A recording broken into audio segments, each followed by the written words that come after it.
Learning the theoretical possibilities of charts is one thing, but the everyday challenge for the trader is to come to terms with the theoretical ideals of chart patterns and trends and try and find them in real-world markets and make use of them to make money.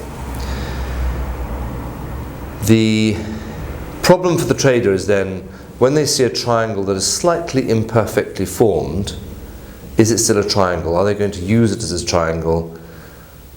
Will they grasp the imperfection and run with it, or do they say, no, the triangle has to be perfectly formed?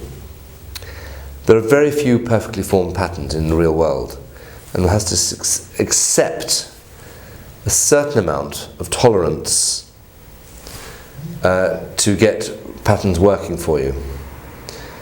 And the question is, what's the degree of tolerance you're going to have that of a market away from its ideal? An example might be my favourite Head and Shoulders pattern. How sloping would you allow this neckline to be before it was no longer useful as a neckline? Would you call that a Head and Shoulders? Is that too sloping?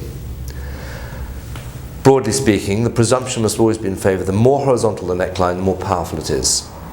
Why is that? Because the tendency to horizontal means that it's a line that's been established by real-world trading. The market actually traded and bounced off that level so that when it broke it has power. The more diagonal a line is, the more you're using an extrapolation. There was no actual reverse at that point, it's an extrapolated point. Intuitively that sounds right.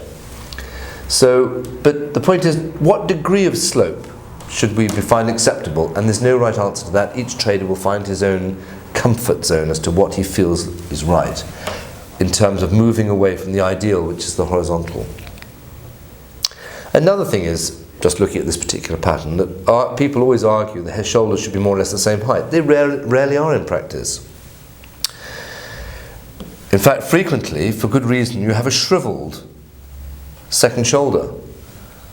That is a move away from the ideal, but it's often the case because the sellers are getting in early and they stop this shoulder growing as high as the other one. But how small can that shoulder be before it becomes no head and shoulders at all? Would that be a head and shoulders? I think not. I think there's a visual check, which is, broadly speaking, that you shouldn't push the interpretation of the chart too far.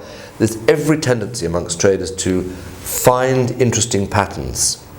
And I think the moment you're trying too hard is the moment to stop trying to find a pattern. Remember that no patterns in the chart is just as valuable information as if there are lots of patterns. I think you have to develop a visual sense. No question about it. And that's just practice, and real world money depending upon the validity of your interpretation. I think it's very difficult to practice charting without risking money and therefore feeling the pain of failure.